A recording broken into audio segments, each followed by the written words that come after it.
check. The podium mic. Okay. All right, here's Subash to get this this party started.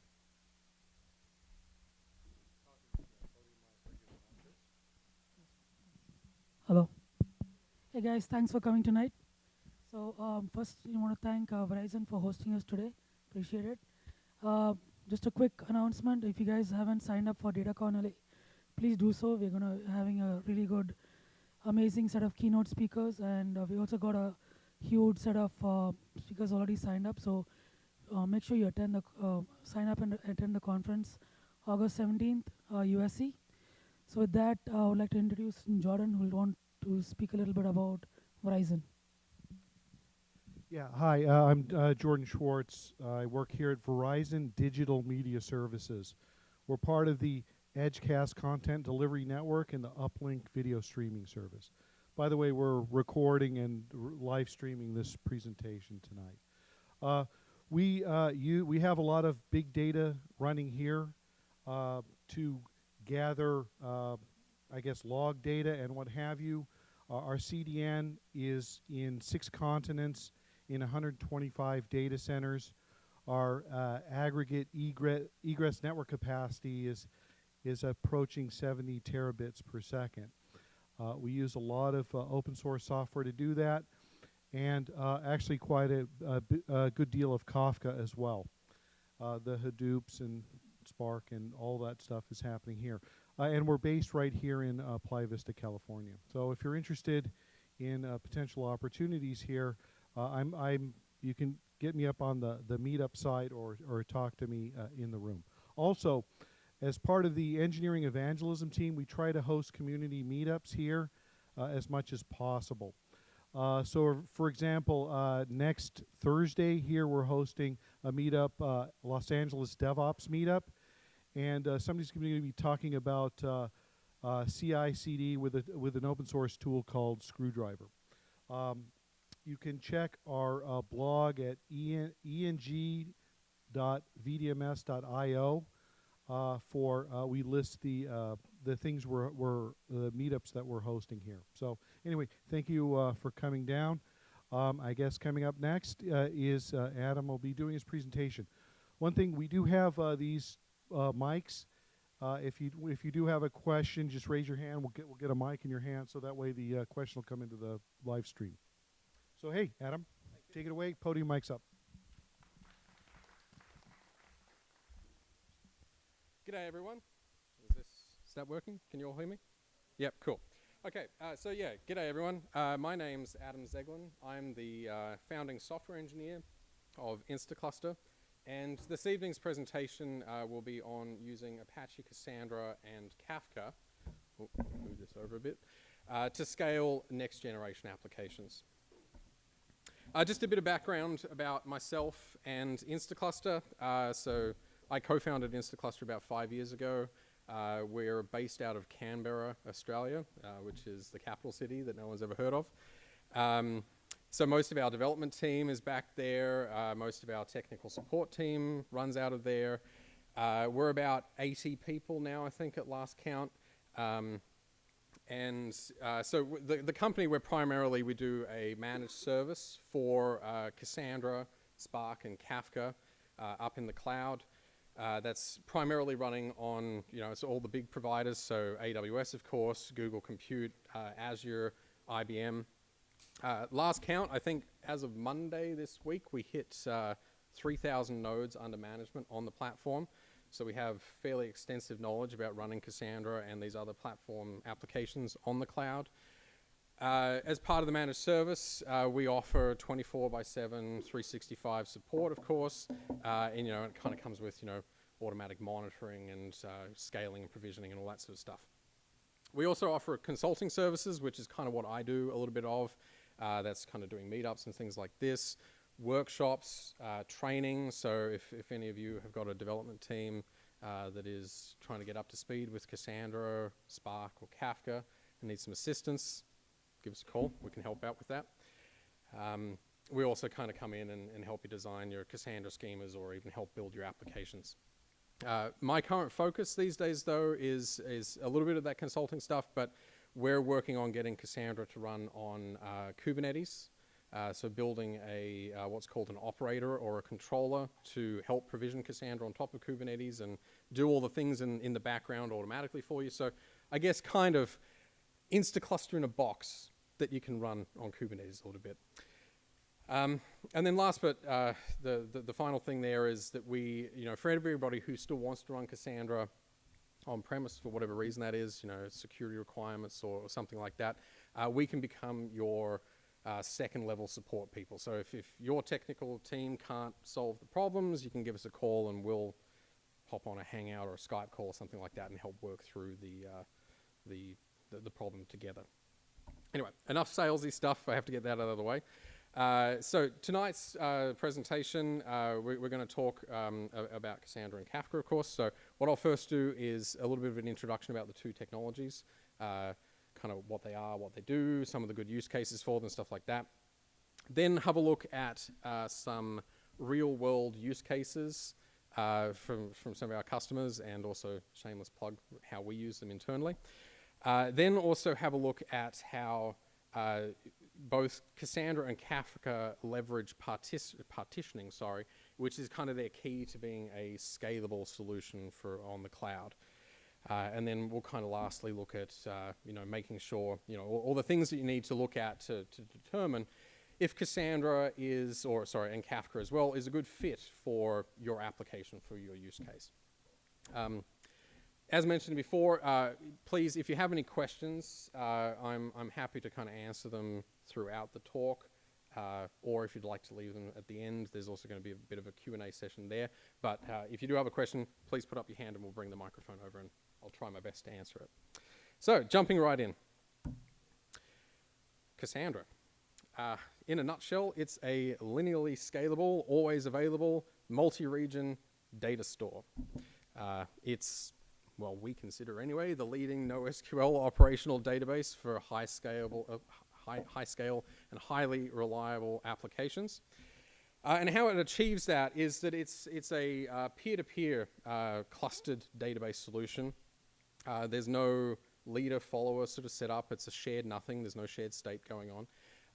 And so that architecture basically provides its reliability and stability guarantees. And so if you run it on our managed platform, we can kind of get uptimes of basically pretty close to 100%, with our service level agreements in place there.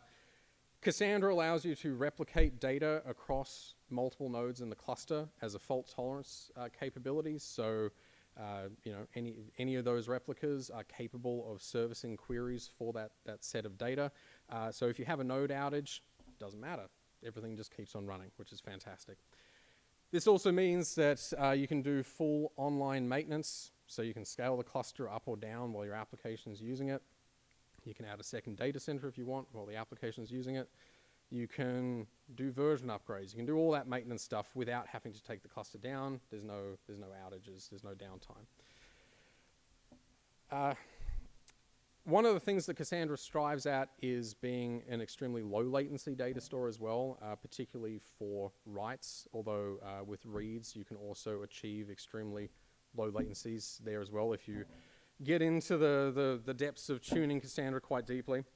It is a JVM-based application, so there's a whole bunch of fun stuff to do with garbage collector tuning and memory adjustments and stuff like that. But we've seen customers running on our platform manage to achieve sub 10 milliseconds, 95th percentile latency values for their reads and writes, which is pretty good for a data store. And then, as I briefly mentioned before, Cassandra has this idea of having multiple data centers, so you can replicate your data set across groups of nodes. So they're all part of the same cluster, but they're groups of nodes. And that's useful for a bunch of things. There's the reason for geographic distribution.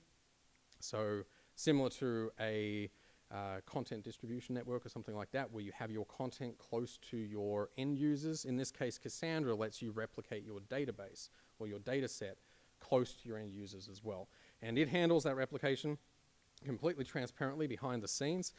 So it's good for those internet applications, the ones that have to run basically worldwide, and you want good response times. It's also useful for disaster resilience because, you can run it in different physical locations. There was a bit of a case study a couple of years ago from, actually I've forgotten their name, but somebody who was using Cassandra, and I believe one of their data centers was completely wiped out by a hurricane.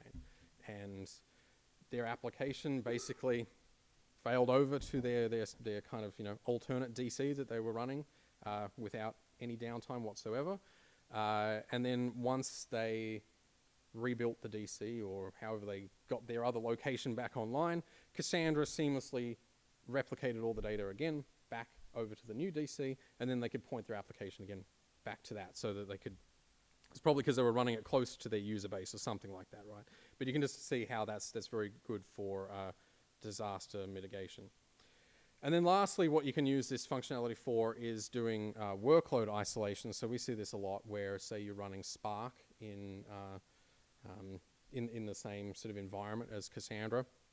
So you might have one data center that is backing, say, your website or your mobile application, and then a second DC that's responsible for doing the analytics. And the reason there is that the heavy read workload of the analytics side of things will put additional stress onto those nodes. And so by having that workload isolation, the nodes that are responsible for handling the application side of things are not impacted by the analytics. So, you can use this for a bunch of different things. One thing to note, though, is that Cassandra is a data storage system. While it is a database, it's really, its querying capability is limited. It doesn't have complex queries. It doesn't have extensive filtering support, all that kind of thing. Anything to do with analytics or any logic that you need to run, you don't put it in Cassandra. You do it at the client side of things. So some typical use cases for Cassandra are where you probably have a high write to read ratio. And so I give some examples there, transaction logging, time series databases, all those things that have a high frequency of writes compared to reads typically. And the reason for that is that Cassandra's storage mechanism behind the scenes is commit log based, at least initially, to get the data on disk, which is extremely fast for writes, but the read path, fragments of data might be scattered all across the disk, and so when you do a read, it has to reassemble all those pieces of information to return it, hence reads are going to be slower. So only really use Cassandra if you have one of these things, otherwise you're going to be putting a lot of stress on the cluster in order to do reads. You might want to look at a different solution for that. The other thing is that Cassandra is really only suited for data sets that don't change, particularly, or existing data in the data set, I should say, doesn't change very often. So records and things that get mutated, or even things that you've explicitly deleted, deletes due to expiring data after a kind of a TTL or something you set is fine. But if you explicitly delete something in Cassandra, that's the same as updating it pretty much. And you then end up, again, with little fragments of information split across the disk, and reads performance suffers as a result. So ideally, it's kind of like a insert once and never update, never delete kind of solution. Because Cassandra is a partitioned data store, it runs in a cluster. The way that it goes about this is it uses the hash of the primary key to work out where the data is located in the cluster. So you need to know the primary key ahead of time in order to be able to query something. So the way that you typically model queries in Cassandra is kind of work out what you want first and design the tables and the data model to be able to answer those questions.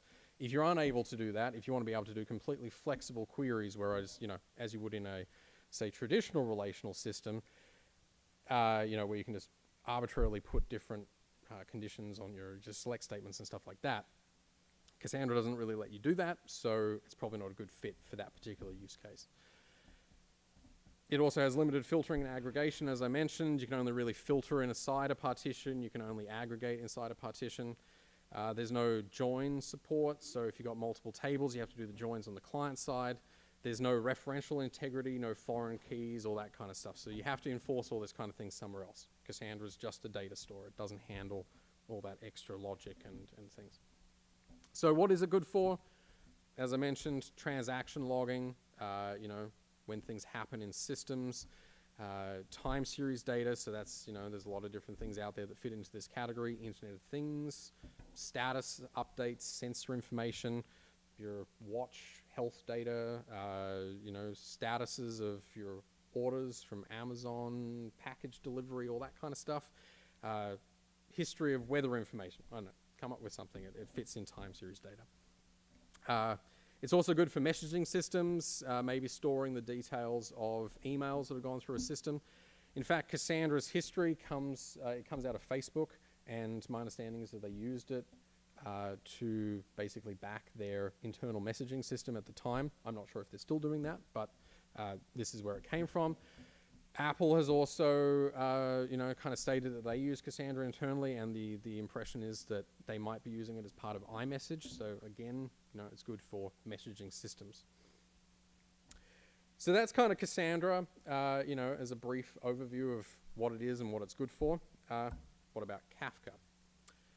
So Kafka is a queuing, publish and subscribe, and streaming platform, and it's designed to be able to do this at scale. It is, well, I guess when you say publish and subscribe, it's, sounds similar to an existing or, any of these existing message queue systems, RabbitMQ, ActiveMQ, an EMS solution. But it's able to scale potentially better than some of these existing products out there.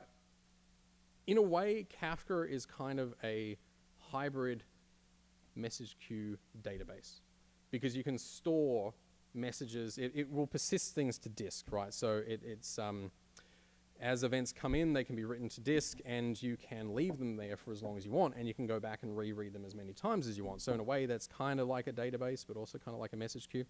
So the advantage of that is that it's fault tolerant, and because it's being written to persistent storage, it's durable. It's not just in RAM. And yes, while other messaging systems out there also offer like persistence of things and so on, it's typically slower, whereas Kafka is based around the whole idea of a commit log, similar to how Cassandra is able to achieve its high performance writes. Kafka uses a commit log as well to do high performance writes to disk. So it's very fast. You can it's good for tens of thousands of messages per second. It's able to handle that kind of throughput. Whereas some of these traditional messaging systems, while they could do persistence, if you turn that on, the performance tanks because it has to do, it's not designed to be able to handle that kind of throughput. And so obviously, because it's a pub sub kind of system, you can process these streams of records as they're coming in, but because it's persistent to disk, as I said, you can also randomly seek within that set of messages and replay them as many times as you want. The architecture behind Kafka, it shares some similarities with Cassandra. It's a clustered solution. As I said, it uses a commit log style write path. And it uses all these things to be able to achieve its scalability and its reliability guarantees. So some typical use cases for Kafka. Well, obviously you can use it as a message bus, and those are good for loose coupling between producers and consumers. It's not that I particularly prefer or like the term, but it's a good basis for microservices style architectures. You can use it as a commit log. So because it's actually a commit log itself internally, you can use it as a commit log in front of an existing system. So if you have to replay commits into an existing system, say another database solution, or to edge caches to make sure, they're all in sync, Kafka's capable of doing that because you can replay anything that you potentially may have missed. You can use it as a buffer as well because you have persistence of messages here. In fact, Kafka is a pool-based system, so clients retrieve messages at their own pace. And so therefore, if a particular consumer is not keeping up with the throughput of messages, they'll just start buffering on disk. Compare that to other solutions which potentially are pushing messages to the clients, and they might be overwhelmed. You kind of end up with a denial of service kind of situation. And then lastly, if you combine Kafka with another kind of complementary project, I guess you'd call it, called Kafka Streams, and you can even use Spark streaming as well. You can use it as a basis of a kind of streaming data pipeline architecture. So, you know, we're talking about things like real-time analytics or near real-time data processing pipelines and so on. So an example from the Kafka documentation is they sort of talk about, you know, you could build something that's it's like an RSS feed crawler. So you subscribe to a whole bunch of different RSS feeds from a bunch of different news outlets, and you get all the articles, and you publish all those articles onto a topic. And then you might have something else that's downstream that's listening onto that topic that normalizes and deduplicates those articles and then publishes them to another topic. And then you might have a recommendation engine that looks at users' existing preferences about what they like and picks particular things off that final thing and then sends them, I don't know, an email or something about, you know, here's some new articles that you might be interested in. So you're kind of building that graph of data processing systems, a processing pipeline. So it's very good at doing that. Where would you use Kafka, you know, aside of an architecture, you know, for events and things?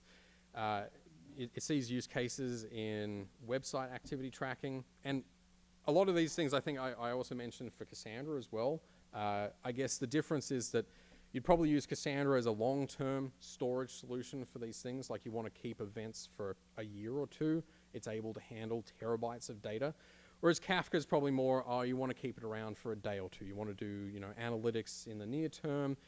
You want it around for situations where you might have, you know, you're doing upgrades of your processing systems so the messages can just buffer up. You don't lose anything. So that's where the kind of the differences lie. But so it's capable of doing all these various things, of course, because they all fit into that kind of, you know, stream of messages, stream of records or events.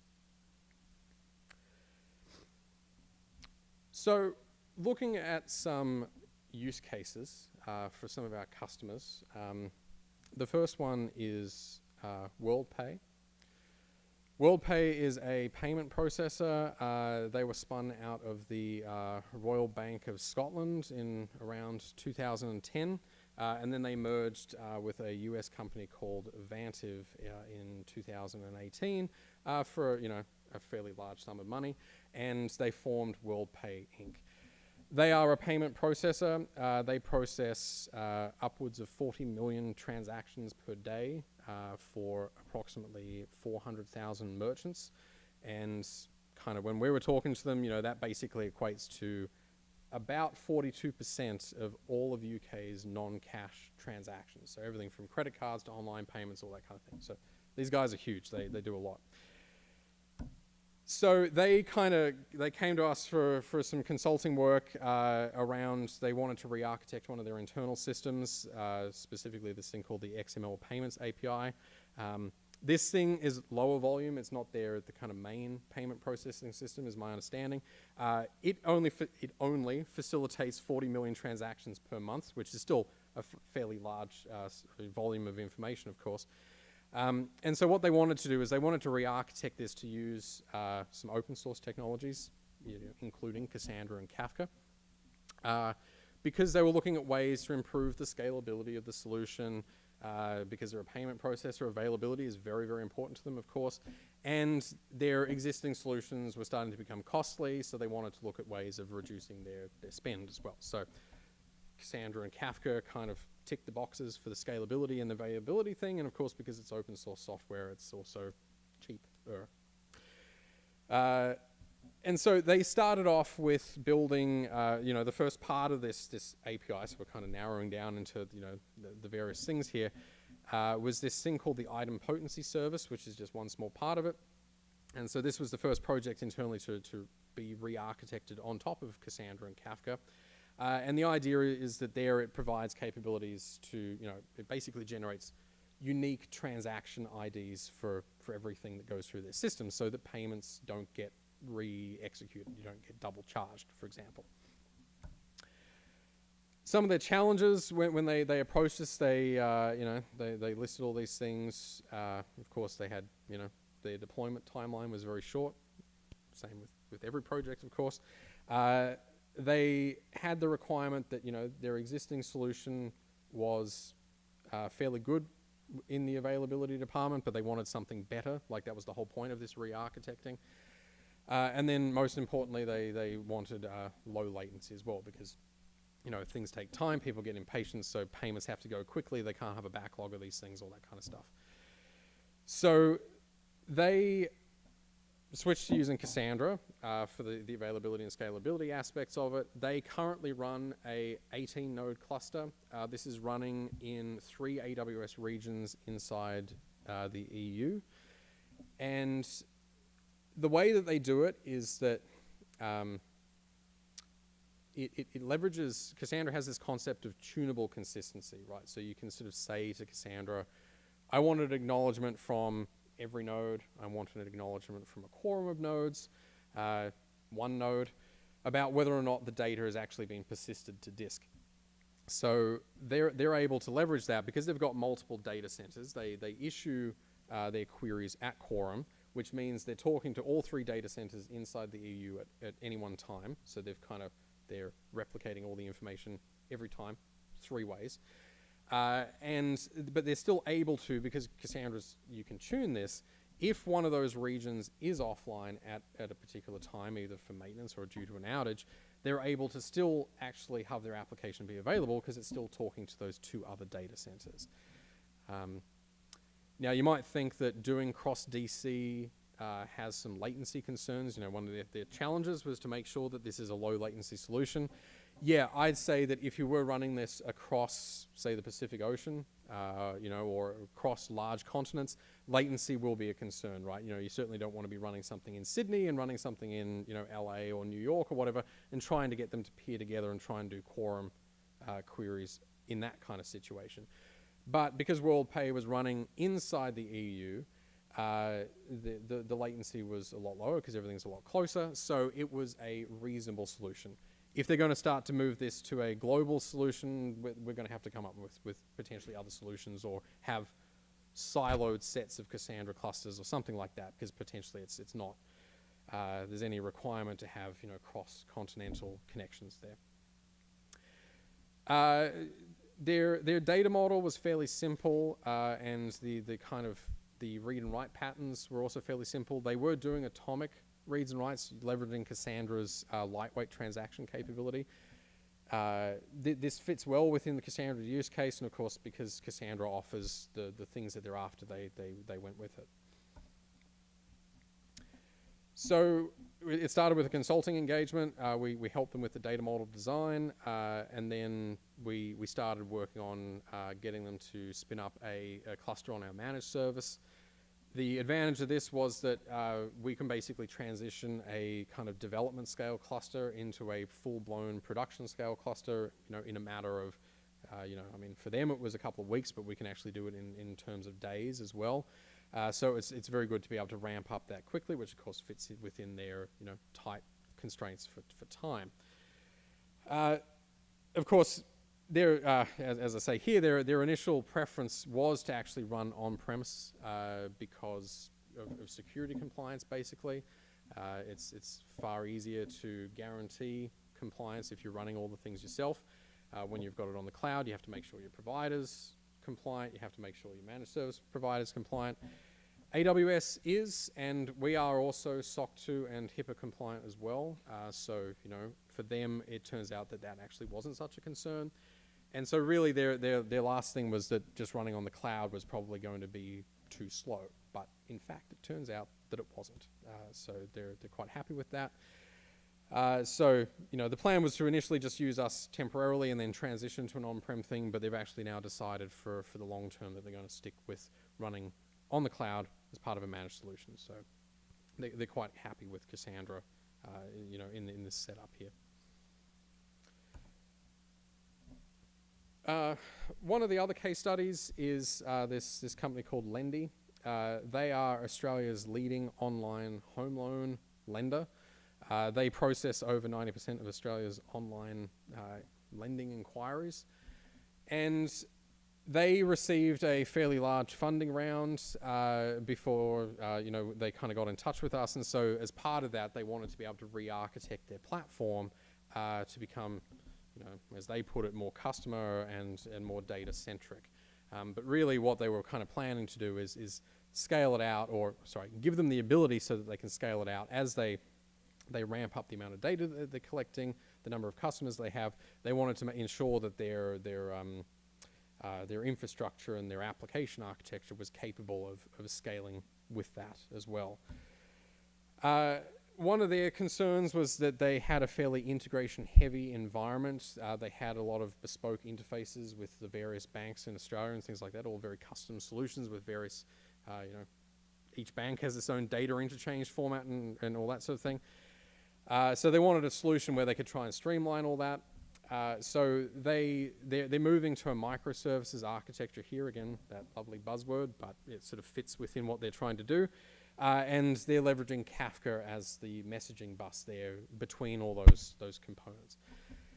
And so the new architecture there basically allowed them to decouple their applications from each other, come up with a unified data model so that all these individual integrations start talking to their internal systems in a common format, and then also enabled their ability to scale with their demands. So, this is still in progress, but from the work that we've done with them, and they're kind of, they're trialing this at the moment, they're very happy with it, and so we feel confident that, Kafka is going to enable them to be able to continue to scale their application as their customer base grows. And then the last case study is ourselves internally. We dog food both of these systems. We have Cassandra running ourselves, and we also have Kafka. We've had Cassandra running internally for basically since the beginning, so that's been basically 5 years now. We use it as the storage solution for all our monitoring and monitoring events and metrics. So if you query our API for cluster health, or if you look at our dashboard, which has all the fancy graphs and things, that's all querying our Cassandra database in the background.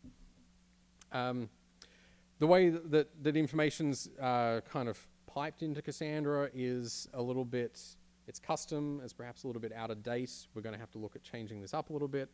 At the moment, it's a custom collection solution that talks over RabbitMQ.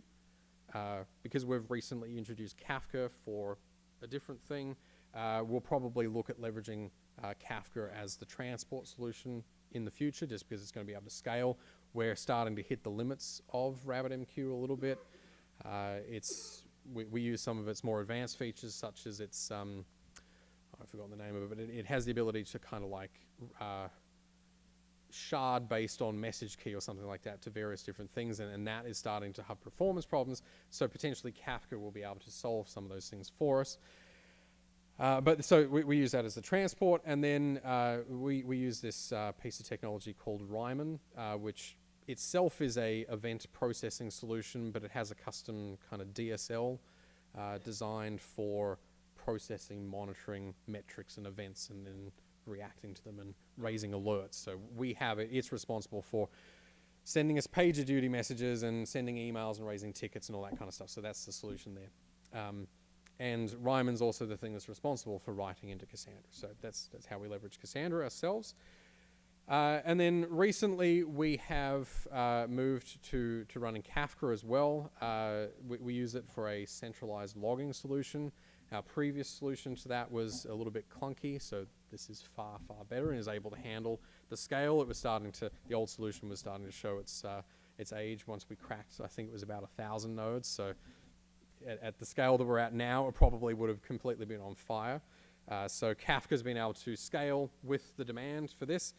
So we use a combination, like it's a fairly common setup actually. It's this thing called the ELK stack, or the Elasticsearch Logstack and Kibana. But we use Kafka as the kind of plumbing between all these things.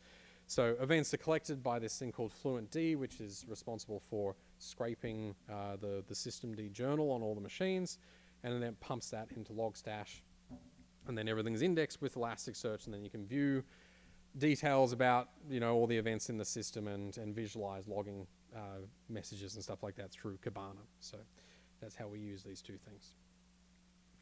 So enough of the case studies. What I wanted to talk about next is, I mentioned that both Cassandra and Kafka leverage this concept of partitioning to be able to achieve their scalability guarantees.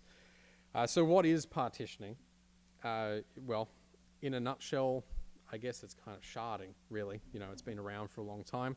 It's the idea of using a key, probably the primary key in your data, to split the data across multiple servers or multiple nodes in a cluster of machines. Doing this manually is, of course, possible. People have been doing it for a long time, but it can be quite painful. You've got to make sure that all the edge cases are covered. What happens when you want to scale your cluster? How do you move data around? All that kind of thing. Cassandra and Kafka kind of basically make partitioning fairly transparent. Like, there are still some considerations that you have to make around data modeling to ensure that you're doing things correctly. But really, you can scale a Cassandra cluster without the application having to know that it has to talk to different nodes. You can scale a Kafka cluster in a very similar way. So leveraging these newer database solutions that have this built in and new messaging solutions, we can leverage partitioning and their scalability capabilities without having to do it all ourselves. So a Cassandra cluster looks like this. You have a cluster. It's made up of data centers, and each data center has a rack, and each rack has nodes. That follows the fairly traditional, data center setup, I guess, where you have servers in racks, potentially in multiple buildings. And so Cassandra uses this model because, as you can see here, you've got multiple machines, so you need a way to be able to sort of distribute the information across. How does Cassandra do that? So it uses, I guess in a way, it's a distributed hash table. So the idea there is that, does everybody know what a hash function is?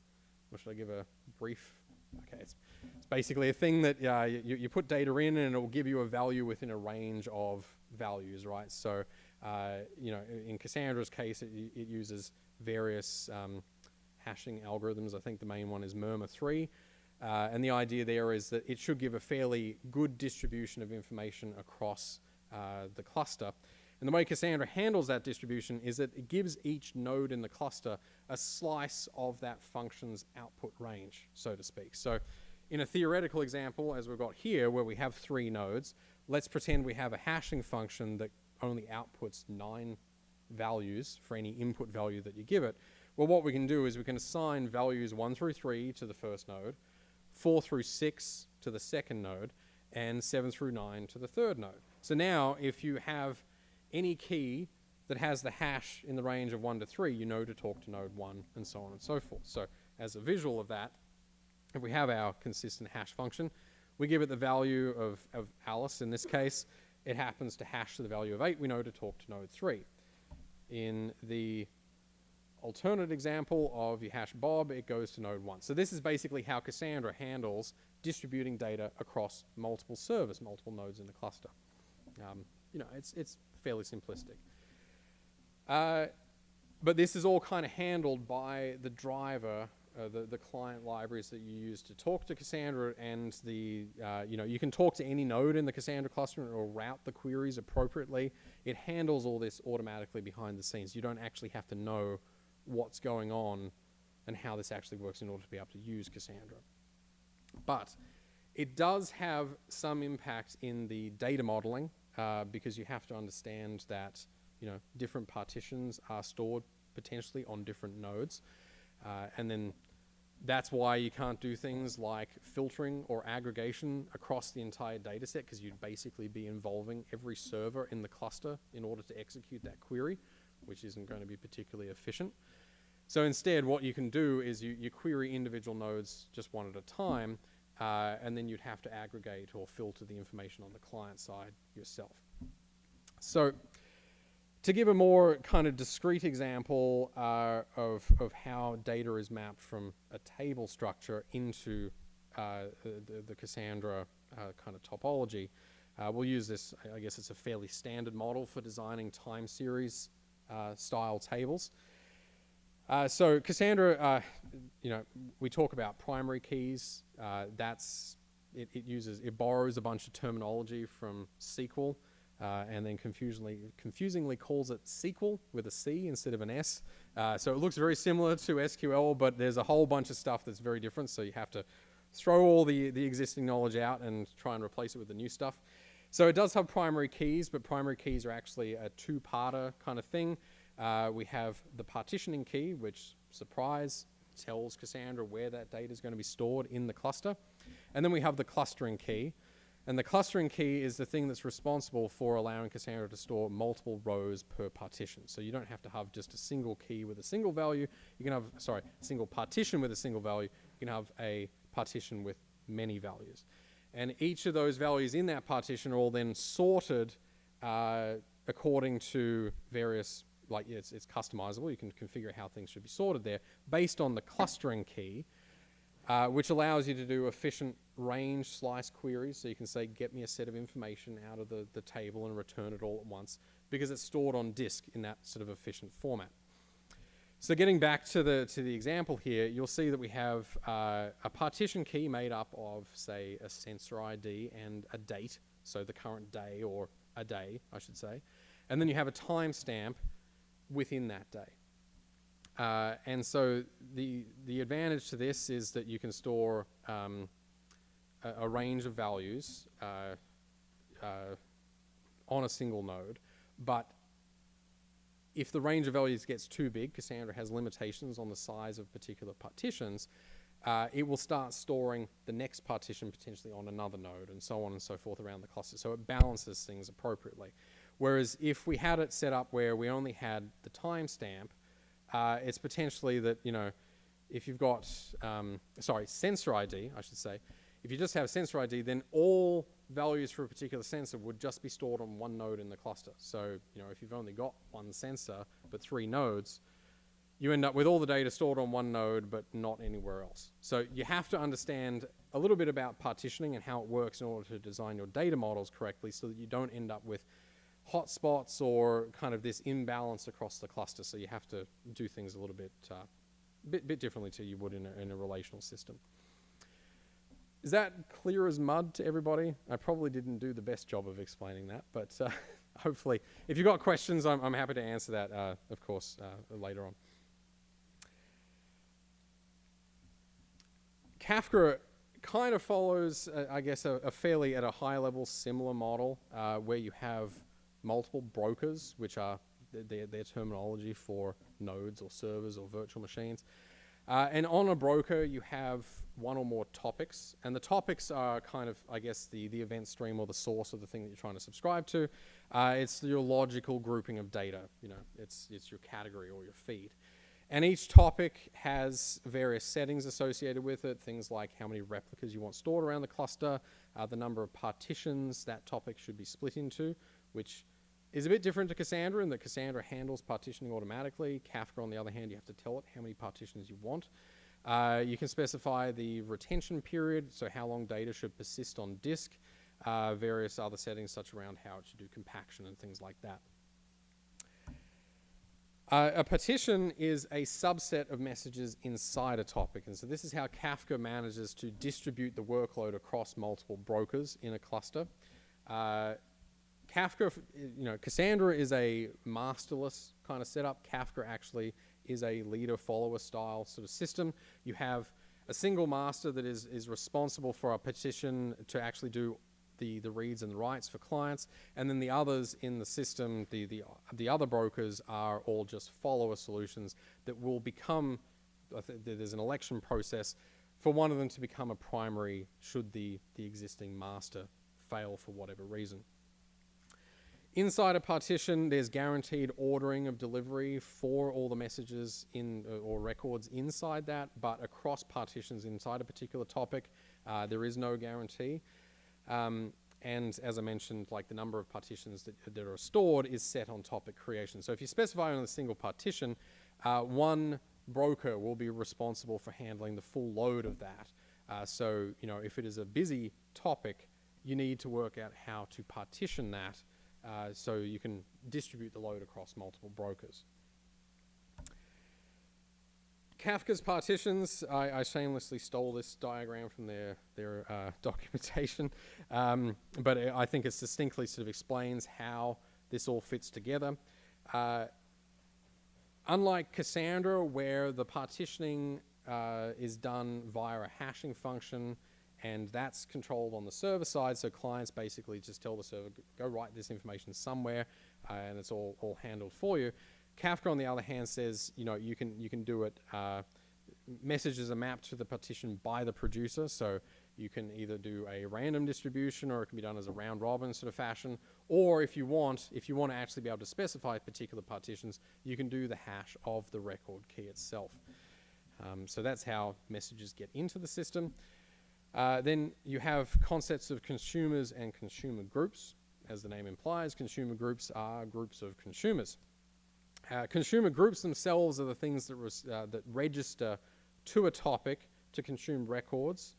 And then what happens is that Kafka will distribute, or basically say that each consumer in the group is responsible for a fair share of partitions inside that topic. So as the diagram sort of, well, confusingly sort of explains, I guess, you have consumer group A there, and you've got 4 partitions, P0 through to P3.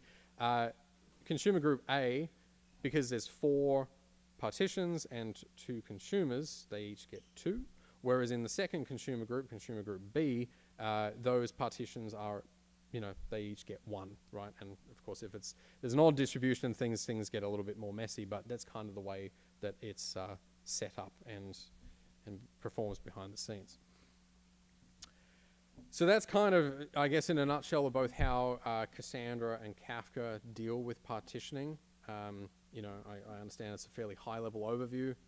It does get fairly technical, and I could talk all night about it. But that's just kind of, I guess, where I'd like to wrap it up there on the partitioning topic, and move on to, how do we choose, or how would you select Cassandra or Kafka as a, good fit for the applications that you're building? So starting with Cassandra, the big one, it fits into this big data category of solutions. So if you have big data, it's potentially a solution for your application. What that means is that you have one or more tables that have potentially a terabyte, or actually these days even more than that, of information being stored. That's potentially hitting the limits of what you can store on a single server. Its throughput's not going to be good enough or something. So you can distribute that workload across a cluster of machines to handle a data set of that size. But as I sort of mentioned in the kind of caveats and things before, is that with Cassandra, you have to predetermine your read patterns. So if you've got an application that wants to execute completely arbitrary queries, it's probably not a good fit. You want to make sure that you've got that high write-to-read ratio. Otherwise, you're potentially stressing Cassandra. It might not be the best solution. So therefore, your read sizes, you want to do 1, 10, 100. 1,000 is probably even reasonable, but any more than that, you're starting to potentially not fit within the best use cases for Cassandra here. But because there's no limits to horizontal scaling, it basically means that your data set can be as large as you want. And, if you're starting to hit the limits of your current set of servers in terms of throughput and operations per second that you can execute, you can just add more servers to the thing and it will scale out for you. Providing, of course, that you can find a data model and a partitioning scheme that will allow you to distribute your data set relatively evenly across all the nodes in the cluster. And that can actually be quite challenging at times. If you want relational integrity or the ability to do joins and things, you're out of luck. Cassandra doesn't offer it, and same goes for filtering and aggregation as well. It's not supported. Kafka as well, it fits within the big data scheme of things. So if you're trying to pump a lot of messages into the system at once, so we're talking about 5,000 messages per topic per second, where you could have hundreds of topics, Kafka is potentially the solution to handle that. But do note that it is not transactional, unlike some of the existing message queuing technologies out there. It can't handle certain situations where you might want to kind of roll back sets of messages and things. Newer versions do have guaranteed once delivery, so that is a nice feature. But you know, some of those other guarantees aren't necessarily available there, so you do have to keep that in mind when you're developing your applications. And then if you throw Kafka Streams into the mix, it becomes a very powerful tool to do, you know, analytics as the data is flowing through the system, being able to manipulate and mutate that data as it's flowing through the system. So rather than having to kind of store it into Cassandra and then, or a data store, I should say, and then read it back, transform it, save it again, read it back, transform it, save it again. So it allows you to do that on the fly, so to speak. So that pretty much wraps it up from me in terms of, you know, what Cassandra is, what Kafka is, how they kind of manage to do scale, and what some of the use cases for these technologies would be. I hope everybody has managed to get something out of this evening's presentation, and so I'd like to open it up to any questions if people have it. All right, gentleman at the front first, and we'll get to you. Can you describe the... It's not working? It is very kind of quiet. Yeah, okay. yeah. Okay. I just want to ask you about these clustering keys. It was not too really... Sorry, yeah. I think I tripped over myself. It's really strange. So you have a primary key that consists contains the two different keys. Yes. So the first one is pretty understandable. So you need to define how they will be distributed between the nodes. That is correct. But the clustering key is not obvious. Okay, yeah. It's easier with other diagrams or visualizations. So I'm just trying to figure out a succinct way of putting it. I guess, yeah, so yes, the partition key identifies which node you want the data to be stored on. But Cassandra allows you to store multiple records per partition, which the reason, or one of the things that buys you is the ability to be able to retrieve multiple records at once, right? So you could retrieve an entire partition at once if you wanted to, or a slice of those records. So in the case of a time series style table like this. So, okay, I will try to rephrase it. Yeah. So you just want to have the right slice of the data stored at the same node. Is that for what it? So just to have all the data just on the same node, just not to distribute it between two nodes, for example. So I just trying to understand the purpose of this. Yes, and sorry, actually, I totally realized the one thing that I forgot to mention, right? So because you need to know the partition key in order to be able to query the data, that's fine for something like the day, right? Because the day is kind of an easy to quantify value. You can kind of say, find me everything for, you know, January 1st. That's easy. But you don't know if the record was inserted January 1st at, you know, 12:01, 55 a.m. or 56 a.m. or something like that. And so if that was part of the partition key, you would have no idea how to query it because you don't know what the actual specific timestamp is of the row. Whereas if you have a clustering key, it allows you to group things by, say, a day, but have multiple records. It defines uniqueness within a partition. But you don't need to know what the clustering keys are. You can query for a range of clustering keys or just get everything within a partition. So in this case, you can just skip the partitioning key. You still need to specify the partitioning key in order to be able to query it. But you could say, in this example, find me everything for January 1st, 2015. And it would potentially, you know, if you've got 1,000 values in there, it would return all 1,000 values. Or you can say, find everything from midday till 6 p.m. and it will give you all that. Okay, then second question. Do you have any tools that allows you to understand if you did everything right in terms of selecting these keys? How do you mean did everything right? I mean, just to understand where these records really saved, in what nodes, where are they? So as in like figuring out which node holds the data for that particular... Yeah, so there are mechanisms. There's enough metadata exposed by the cluster that the client drivers themselves are able to determine where particular sets of information will be stored. So you can leverage that to determine the the location of a particular record or value, which node it would be stored on. Okay, which is exactly how the client does its routing internally as well. Yeah.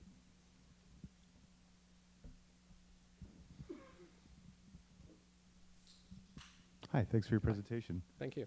So, do any of your clients use Cassandra as a backend for mini batch machine learning architectures, specifically when you have so much data to train a model on that you need to use something distributed on disk, and you need to sort of iterate over the data in small batches? Would Cassandra be a good use case for that, or not? So specifically, sorry, the question is whether or not Cassandra would be a good fit A good backend for a mini batch for machine small learning batches training. of information. I guess it, as I mentioned, Kafka and Cassandra kind of offer, both storage kind of capability there. Cassandra is more suited for sort of long-term storage. So if you wanted to store those batches for a fairly large period of time, Cassandra might be better suited for that. But if it's kind of more about collecting enough information so you have a batch and then pumping it into the next system in order to process it, I'd say Kafka is probably a better fit for that, just because you're not paying the penalty to do the writes and then the expensive reads to get them back. So, and it kind of, it's not exactly your use case, but an example that, like going back to how I was talking about how we use Cassandra internally for monitoring, the way we do it currently is we leverage Spark to do our aggregations and our roll-ups. But what we're doing is we're writing all the information into Cassandra to then just pull it all back out into Spark, to roll it up, to write it all back into Cassandra, to then on the hour pull it back out, roll it up, and so on and so forth. So you end up doing a significant number of reads, which are expensive, to get the data back out in order to process it. So it would probably really depend on your sort of time frames and timelines. I mean, Kafka really has no limit in terms of the kind of length of time to store things. It's more about how much storage space you have available to you. So if you've got lots of storage space, you can keep things around for a very long time as well. Got it. Second sort of ML question.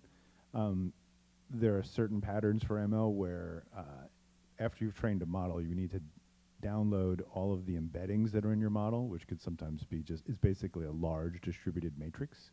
Okay. Have you experienced any clients who have taken that kind of information rather than storing something that has any sort of semantic meaning like metric 1, metric 2, or timestamp, or some sort of strings, right? But just literally a huge distributed matrix across several nodes, partitioned and hashed?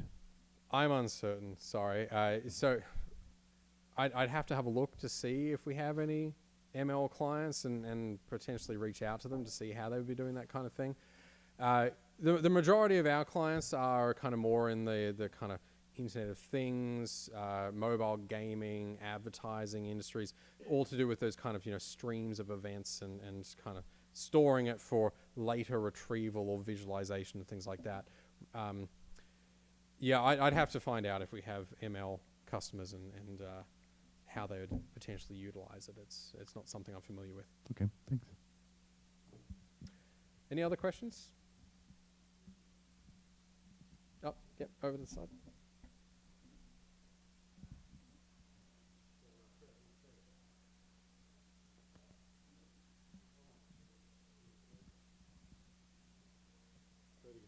Can you talk about common mistakes people make when they're implementing Cassandra and Kafka? So I'm very familiar with the common mistakes of Cassandra. Kafka, not so much. It's a newer technology for us, and for me, myself, it is a very new technology. So some of the pitfalls I'm still kind of tripping over myself a little bit. But with Cassandra, I think the main thing is the data model, right? So if the data model does not kind of fit, or what the application is trying to achieve does not fit with what Cassandra is capable of doing, you will have a very, very bad time, right? So we've seen customers where they're trying to do an application that has completely flexible query requirements, where they have an interface that lets their customers basically specify any field to filter on with any arbitrary string, and it's like, you have to know exactly what key that you want to sort on, unless you have a table for every permutation of information or every sorting capability that is stored in Cassandra. So it doesn't quite fit within that use case. The other thing is just storing too much information on a single node, and also not giving yourself enough breathing space to scale the cluster, right? So Cassandra, you can scale it, but it is a slow operation. It's not something that you kind of go, oh, we're at 80% disk capacity and it's going to be full by tomorrow. We should scale it today.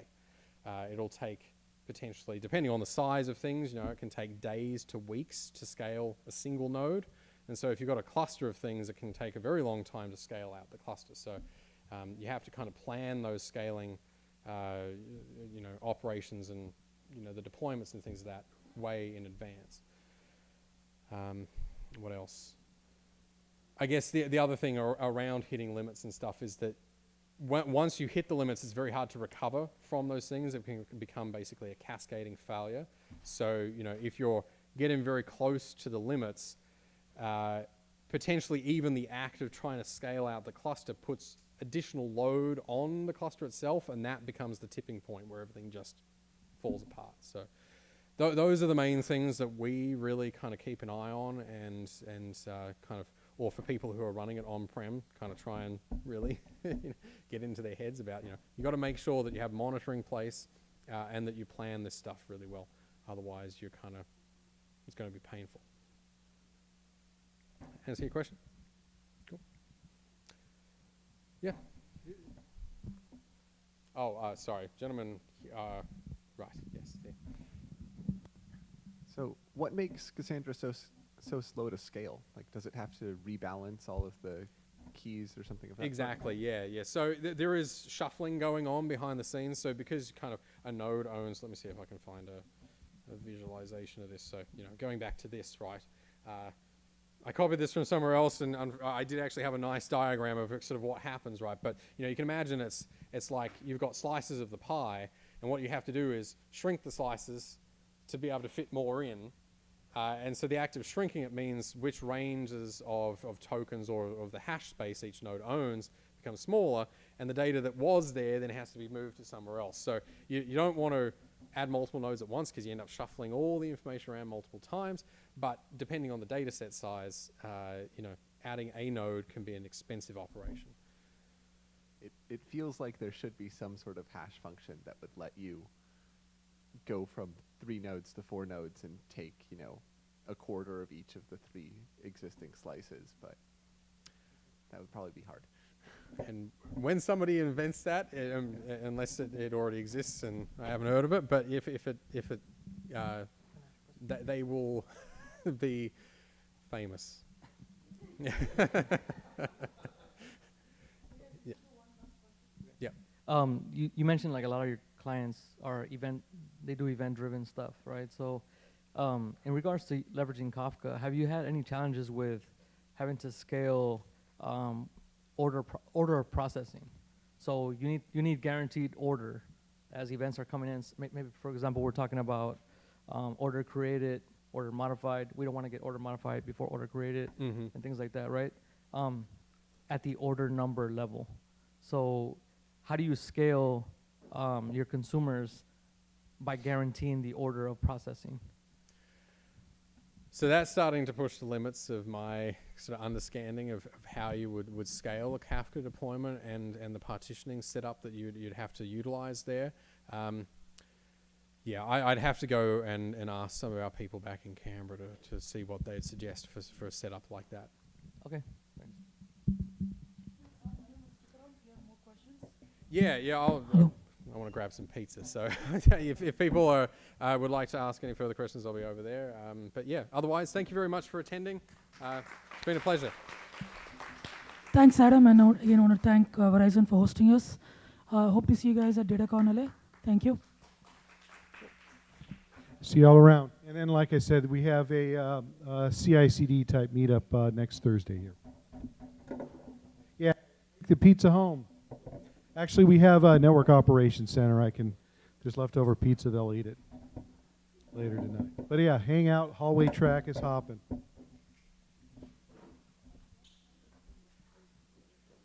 It's at 7.